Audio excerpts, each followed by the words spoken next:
just because I'm doing this, I need something to do, something other than just talk about exactly what I'm doing here. So what I'm going to do is talk a little bit about Congregational Church here in Vermilion. The new minister, I call her new, she started in 2018. She's going to move on to another church later this year, so 2018 to 2023. She's been here about 4 years, very short time. But so I was thinking about how long people have been, how ministers have served here over the years. So I went back and looked at a list of ministers that we've had since 1818. We've had I think 55 ministers during that time. I had a great uncle who was a minister here in Vermilion, Reverend Howard Lynch, 1918 and 1919. He was only here for 2 years. But we've had 55 ministers. I think it averaged out to about 7 years per minister. We were lucky when we had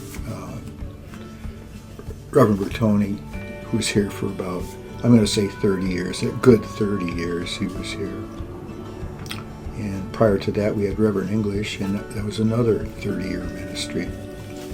The last longer one that we've had since I've been around has been Wendell Brooker. Reverend Brooker stayed for 10, 11 years, which was good. He stayed until he retired. We would like to have a minister who lives in Vermilion, who gets around into the community. I talked a little bit about this to other people just today. I don't know how possible that is, but I think to operate a church, you need to be in the community. And by that, I don't mean just live here, but you've got to function in that community, to be among the people in that community. That's how you build a church. That's where Reverend English and Wendell were, and a lot of the priests at even the Catholic Church were in the community. People who come and go aren't going to be very helpful to us as a church. And I don't care too much for interim ministers. They come with their good ideas and stay for a couple of years and leave, and everybody's left hanging with what they've done, and I don't care for that. Some people may, but I don't. Now, there was one minister who didn't stay here long that I really respect, and I thought he did a really good job. Of course, I didn't know him. It was Reverend W.K. Williams, back between 1912 and 1914. He was here for maybe 2 or 3 years. But he started the Boy Scout troop here in Vermilion, the one that Larry Howell does today. And he did other things. He coached the football team, started the football team here in Vermilion High School, coached the basketball, had the Campfire Girls here in Vermilion. And he was here for a very short time. So his impact here was tremendous. Another one that had a pretty heavy impact to the people of my generation was Jim Beidel. He was only here for about 6 or 7 years. He's the guy who brought Louis Bertoni in. But Jim, he was just a guy to be admired. He was just a nice fella. Of course, I didn't know everybody. I'm not old enough to have known people going back to 1818. I might look it, but I'm not. I liked a minister we had named Bob Richardson here between 2011 and 2016. Bob was a nice guy. I'm sorry he left. I don't think he was treated very well, and I have no idea why that would happen that way. I'm sorry that it did. I can go back and name all of the ministers that are right in front of me, but the ones that I'm really aware of are, as I've mentioned before, well, I'm aware of the first one, Alvin Coe,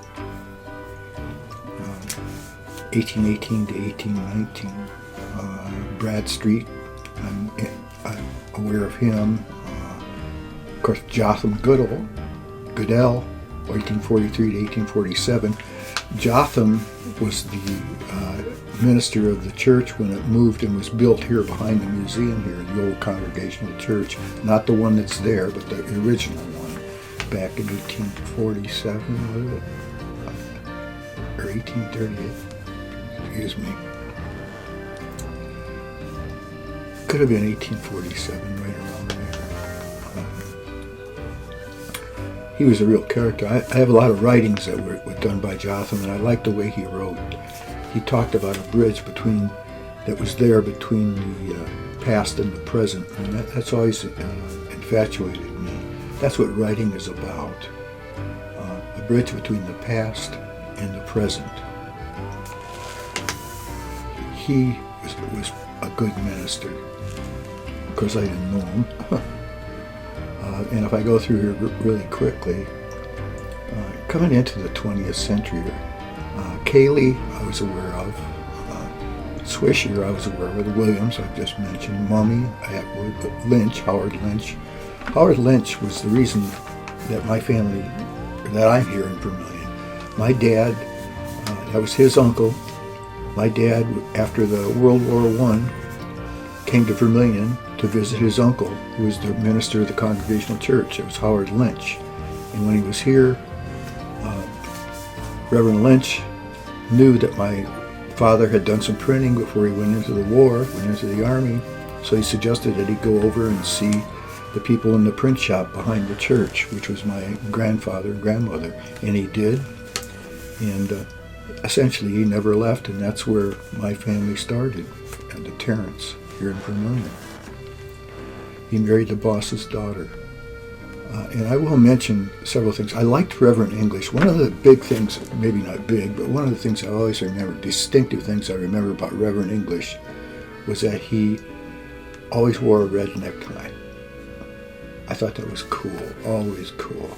I was too young really to really listen and understand his sermons, but I was in the church a lot. I was in the choir and I was in Sunday school. I was around the church a good deal of the time.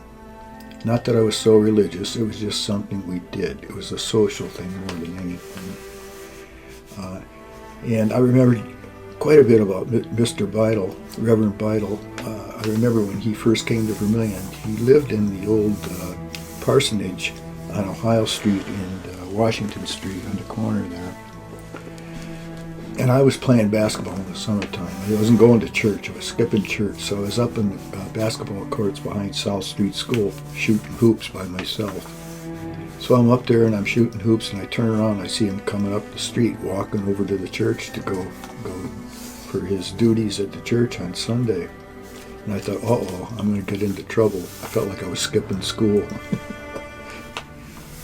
I always remember Reverend Beidel came over and he played basketball with me for a few minutes, and then he went his way. I was very impressed with that. People did like him. Of course, I did too. Reverend Bertoni, I just have a lot of respect for Reverend Bertoni. He was was one of the smartest people I have ever known among them. He was a good guy to talk to. I really liked him a lot. He was out in the community, did a lot of things. When you look around the community and you think about the Sunday concerts in the summertime, that was Reverend Bertoni. In the beginning, those concerts were at the church. Started the Mobile Meals program here in Vermilion. Started the Vermilion Food Pantry here in Vermilion. And Sunrise Place, which was our housing project for handicapped people. We started that with Reverend Bertoni. He was really, really helpful. And it exists today, although Sunrise Place is gone now. We did start it, and at that time Erie County didn't have an ability to keep homes for handicapped people. So we did it. And then finally, when the state allowed them to do that, they took over our project. It wasn't something I wanted them to do, but it was a good thing, and they're still doing it today. When we turned it over to them, I think we had 3 houses in Sandusky and 1 in Vermilion. The one house in Sandusky we built after the original one that we had purchased burned down. But that was things that Reverend Bertoni was responsible for helping us achieve, among a lot of other things. But my life around the church has just been my life around the church all my life. These ministers have come and gone. The people are basically still here. And I wish we'd get a minister who'd like to live here sometime. Well, I've rambled on for long enough. Let me cut this off now.